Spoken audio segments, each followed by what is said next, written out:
Okay, आपने teams को देखा, नीरज जी की टीम और आशीष की टीम, और फ्लैट है अभी तक ये प्री ओपन, बिल्कुल फ्लैट है 17,770। और जो एसजेएक्स निफ्टी कह रहा था कम से कम उसकी तो कम से कम यहाँ पर कोई भी शायद प्रभाव नहीं दिख रहा है।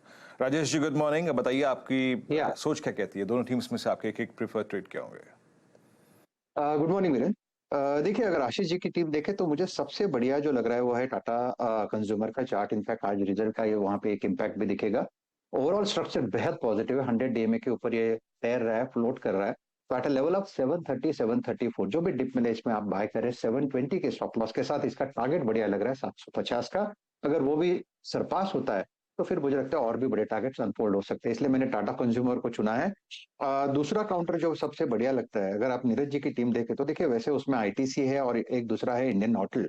अगर आईटीसी की बात करें तो आईटीसी 412 415 का टारगेट था तो वो तो हो गया। तो अभी क्या नया, मैं वही सोच रहा था कि क्या दूं। देखिए, इसमें स्ट्रक्चर वाइज अगर आप देखें तो सबसे बढ़िया स्ट्रक्चर है इंडियन होटल्स। स्ट्रेंथ है, शॉर्ट कवरिंग रैली वाला पैटर्न है। 340 के आसपास खुल रहा था, यहाँ पे इंडियन होटल बाय करे। स्टॉप लॉस रखे छोटा 335 का। और अगर हम सही ठहरे तो कम से कम मुझे लगता है 355 360 तक जाएगा। तो it's a buy in Indian hotel and it's a buy in Tata consumer. Buy on Indian hotels और पसंद आता है साथ में टाटा कंज्यूमर। आज के टॉप 10 रख देता हूं। सबसे इंपॉर्टेंट दोनों निफ्टी की कंपनी जिनके कल बाजार बंद होने के बाद नंबर्स आए। पहले बजाज ऑटो, अच्छे numbers, back to back third straight quarter जब मार्जिन्स में एक इंप्रूवमेंट, स्ट्रीट एक्सपेक्टेशन से ज्यादा बेहतर इंप्रूवमेंट। स्टॉक फ्लैटिश ट्रेड करता हुआ, चर्चा हुई थी किस तरह से पिछले कुछ हफ्तों में गजब के मूव्स ऑलरेडी डिलीवर कर चुका है। टाटा कंज्यूमर नंबर्स से कोई कंप्लेंट नहीं, मार्जिन्स एक्सपेक्टेड था कॉन्ट्रैक्ट करेंगे, उल्टा मार्जिन्स एक्सपैंड कर गए।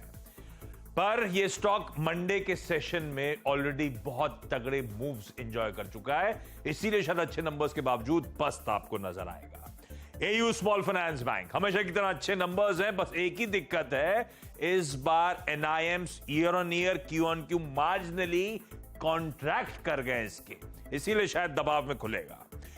आईजीएल, पीएनजीआरबी जो इनका रेगुलेटर, उसके साथ सारे मुद्दे, सारे विवाद जो थे, कहा जा रहा है वो सुलझा दिए गए। अच्छी खबर स्टॉक के लिए।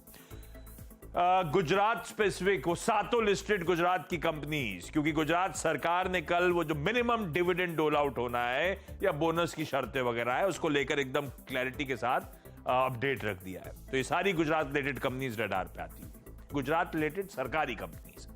कोटक महिंद्रा बैंक, ऐसे न्यूज़पेपर रिपोर्ट सजेस्ट कर रहे हैं कि कंपनी बोर्ड में जो उदय कोटक की नियुक्ति है, जिसको शेयर होल्डर्स ने अप्रूवल दिया था हाथों हाथ, आरबीआई के जांच के दायरे में आता है। स्टॉक के लिए एक्चुअली सेंटिमेंट निगेटिव है।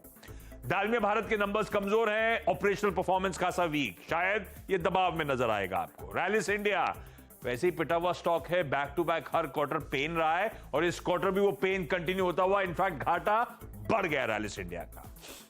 नेस्ले, कल नंबर्स आए थे और उसके बाद आज रिएक्ट करना है हमको मॉर्गन स्टैनली की एक रिपोर्ट। अंडरवेट की रेटिंग 15,315 के लक्ष्य की बात कर रहे हैं, स्टॉक खड़ा है 20,600 पे। और फाइनली जो आज चारों निफ्टी के नंबर्स आने, Bajaj finance, Maruti, HDFC life, SBI life रखिए रेडार।